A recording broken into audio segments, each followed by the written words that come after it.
বাংলাদেশের রাজনীতিতে এমন কিছু ঘটতে চলেছে যা অনেকে হয়তো কল্পনাও করেনি। ক্ষমতার সর্বোচ্চ আসনে বসে থাকা একজন মানুষকে ঘিরে এমন একটা ঝড় তৈরি হচ্ছে যে ঝড়ের আজ পুরো দেশের রাজনৈতিক মানচিত্র বদলে দিতে পারে। রাষ্ট্রপতি মোহাম্মদ শাহাবুদ্দিন চুপ্পু, হ্যাঁ চুপ্পু, এই নামটাই এখন বাংলাদেশের রাজনীতির সবচেয়ে আলোচিত, সবচেয়ে বিতর্কিত এবং সবচেয়ে বিপজ্জনক নাম হয়ে উঠেছে। আর এই বিপদের ঘণ্টা বাজাচ্ছে কেউ নয়, স্বয়ং জামায়াতে ইসলামী বাংলাদেশ। তারা এমন একটা অবস্থান নিয়েছে যেখান থেকে পিছু হটার কোনো পথ নেই, না জামাতের জন্য না শাহাবুদ্দিন চুপ্পুর জন্য।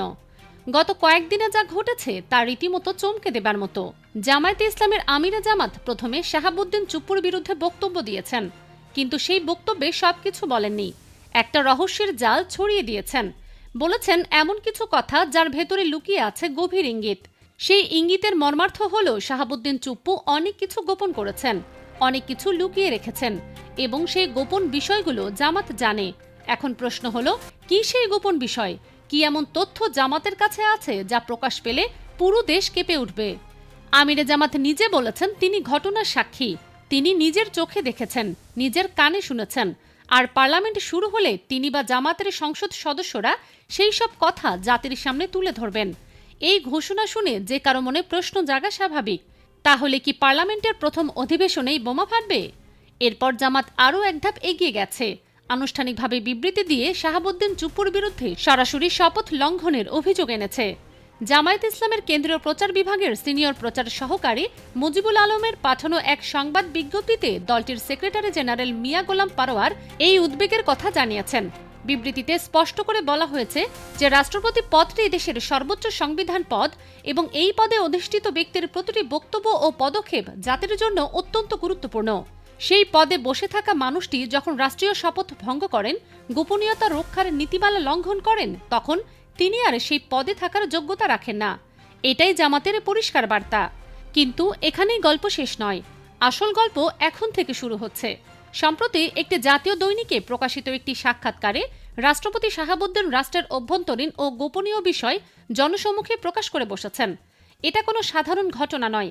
একজন রাষ্ট্রপতি যখন রাষ্ট্রের গোপনীয় তথ্য প্রকাশ করেন, তখন তিনি শুধু শপথই ভঙ্গ করেন না, তিনি রাষ্ট্রের আমানত রক্ষায় চরমভাবে ব্যর্থ হন।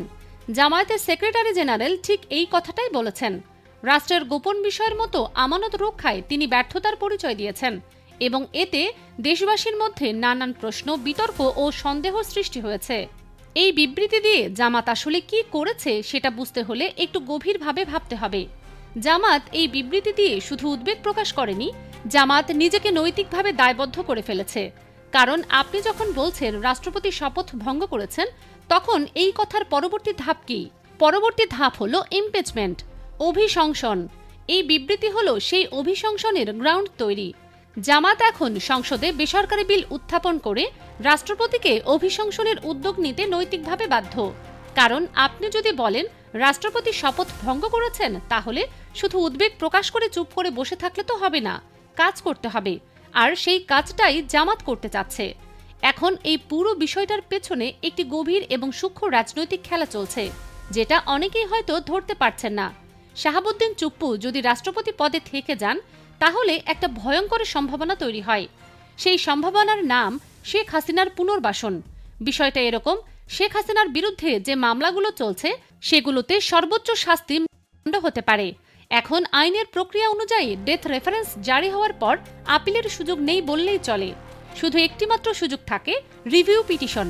কিন্তু সবকিছুর শেষে একটা পথ খোলা থাকে, সেটা হলো রাষ্ট্রপতির কাছে প্রাণ ভিক্ষা চাওয়া। এখন চুপ্পু রাষ্ট্রপতি থাকা অবস্থায় শেখ হাসিনা যদি প্রাণ ভিক্ষা চান, তাহলে কি হবে? চুপ্পু কি শেখ হাসিনাকে প্রাণ ভিক্ষা দেবেন না? শতবার দেবেন। শুধু শেখ হাসিনাকে নয়, আওয়ামী লীগের যে কেউ প্রাণ ভিক্ষা চাইলে চুপ্পু তাকে ক্ষমা করে দেবেন। এটাই হলো সেই ভয়ঙ্কর ষড়যন্ত্রের নীল নকশা যা জামায়াতে ইসলামী আজ করতে পেরেছে। পরিকল্পনাটা আরও গভীর। শেখ হাসিনা দেশে ফিরবেন, তাকে বিমানবন্দর থেকে গ্রেপ্তার করা হবে, তারপর জেলে যাবেন, তারপর আদালতে বিচার হবে, তারপর সর্বোচ্চ শাস্তি হবে, তারপর প্রাণ ভিক্ষার আবেদন করবেন। রাষ্ট্রপতি চুপ্পু সেই আবেদন মঞ্জুর করবেন, শেখ হাসিনা মুক্তি পাবেন এবং আবার রাজনীতিতে ফিরে আসবেন। এটা কোনো কাল্পনিক গল্প নয়, এটা একটা সুচিন্তিত পরিকল্পনা। আর এই পরিকল্পনা বাস্তবায়নের জন্যই শাহাবুদ্দিন চুপ্পু 2028 সাল পর্যন্ত রাষ্ট্রপতি পদে থাকার আগ্রহ প্রকাশ করেছেন। এই আগ্রহের পেছনে কার হাত আছে সেটা বুঝতে রকেট সায়েন্টিস্ট হওয়ার দরকার নেই। জামায়াতে ইসলামী এই পুরো ছবিটা দেখতে পাচ্ছে এবং এই ষড়যন্ত্র ভেস্তে দিতে মরিয়া হয়ে উঠেছে। চুপ্পুকে সরিয়ে দেয়া মানে শেখ হাসিনার প্রাণভিক্ষা পাওয়ার শেষ আশাটুকুও শেষ করে দেয়া। চুপ্পুকে সরিয়ে দেয়া মানে আওয়ামী লীগের সেই গোপন পরিকল্পনা ধূলিসাৎ করে দেয়া, এবং ঠিক এই কাজটাই জামাত করতে চাইছে। এখন এখানে একটা মজার এবং একই সাথে ভয়ঙ্কর রাজনৈতিক সমীকরণ তৈরি হচ্ছে। জামাত যদি সংসদে ইমপিচমেন্ট বিল উত্থাপন করে তাহলে বিএনপির কি অবস্থান হবে? বিএনপি কি সেই বিলে সম্মতি দেবে? যদি দেয় তাহলে চুপ্পু যাচ্ছেন, কিন্তু যদি না দেয়, যদি বিএনপি এই অভিশংসন বিলে রাজি না হয়, তাহলে জাতির সামনে অনেকগুলো প্রশ্ন দাঁড়িয়ে যাবে। এমন একজন মানুষকে নিয়ে বিএনপির এত দরদ কেন? তাহলে কি বিএনপি আসলে বিএনপি নাকি ভারপ্রাপ্ত আওয়ামী লীগ? বিএনপিও কি ভারতের দালাল? এই প্রশ্নগুলো এখন তীব্রভাবে জাতির সামনে আসবে এবং বিএনপিকে ভিলেন বানিয়ে দেবে। জামাতের এই কৌশলটা যতটা ধারালো ততটাই বুদ্ধিদীপ্ত, কারণ এই পুরো প্রক্রিয়ায় জামাত হিরো হবে। জুলাই গণঅভ্যুত্থানের প্রজন্মের কাছে জামাত হয়ে উঠবে আস্থার প্রতীক। ইতিহাসের পাতায় জামাত অবিস্মরণীয় হয়ে থাকবে যে দলটি একজন অযোগ্য শপথ ভঙ্গকারী রাষ্ট্রপতিকে জয় বাংলা করে দিয়েছে, 162 জন শিশু সহ যত মানুষকে সেই গণহত্যা বিচার যাতে ভেস্তে না যায় সেটা নিশ্চিত করেছে জামায়াত। এই ন্যারেটিভ তৈরি হবে এবং জামায়াতের জনপ্রিয়তা আকাশ ছুঁয়ে যাবে। আরও একটা বিষয় আছে যেটা অনেকে খেয়াল করছেন না। শেখ হাসিনা যদি মুক্ত থাকেন এবং রাজনীতিতে ফিরে আসেন তাহলে আওয়ামী লীগ আবার বড় দল হিসেবে ঘুরে দাঁড়াবে, কিন্তু শেখ হাসিনা মুক্ত আওয়ামী লীগ সর্বোচ্চ জাতীয় পার্টির সমকক্ষ হতে পারবে, তার বেশি নয়। তার মানে চুপ্পুকে সরিয়ে দেয়া মানে শুধু একজন রাষ্ট্রপতিকেই সরিয়ে দেয়া নয়, এটা আওয়ামী লীগকে চিরতরে দুর্বল করে দেওয়ার একটা মাস্টার স্ট্রোক। আর জামাত সেই মাস্টার স্ট্রোক খেলতে যাচ্ছে। জামায়াতের এই আক্রমণাত্মক অবস্থানের আরও একটা ফলাফল হতে পারে যেটা অনেকেই এখনো ভাবেননি। আওয়ামী লীগের অনেক নেতাকর্মী ভয়ে পরিস্থিতির চাপে দল ত্যাগ করেছেন। তারা কোনো আদর্শে অনুপ্রাণিত হয়ে দল বদলান না, তারা পরিস্থিতির শিকার হয়ে বদলান। এখন জামাত যে পরিস্থিতি তৈরি করেছে সেই পরিস্থিতির চাপে আওয়ামী লীগের অনেকেই জামাতে আসতে পারেন। জামাতে এই কৌশলী আঘাত আওয়ামী লীগের অভ্যন্তরে ভাঙন ধরাবে এবং জামাতের সাংগঠনিক শক্তি বৃদ্ধি পাবে। একটা বিষয় লক্ষ্য করার মতো, শাহাবুদ্দিন নিজের নামের পেছন থেকে চুপ্পু শব্দটা বাদ দিয়ে শুধু শাহাবুদ্দিন হিসেবে পরিচিত হতে চেয়েছেন। এটা অনেকটা সেই মানুষের মতো যারা নিজেদের আসল পরিচয় লুকিয়ে এলিট সাজতে চান। কেউ বংশ পরিচয় লুকিয়ে নামের পেছনে সংক্ষিপ্ত রূপ জুড়ে দেন, কেউ চৌধুরী লাগান যার সাথে তার বংশের কোনো সম্পর্কই নেই। চুপ্পুও ঠিক তেমনই নিজের আসল পরিচয় ঢেকে রাখতে চেয়েছেন, কিন্তু পরিচয় কি লুকিয়ে রাখা যায়? জামায়াতে ইসলামী সেই পরিচয় জাতির সামনে উন্মোচন করতে যাচ্ছে।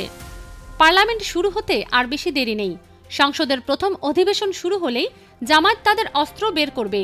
সেই অস্ত্র হলো তথ্য, সেই তথ্য হলো সাক্ষ্য, সেই অস্ত্র হলো ইমপিচমেন্ট বিল। শাহাবুদ্দিন চুপ্পু হয়তো ভেবেছিলেন 2028 সাল পর্যন্ত নিশ্চিন্তে বঙ্গভবনে বসে থাকবেন, কিন্তু জামায়াত ইসলামী সেই স্বপ্ন ভেঙে দিতে চলেছে।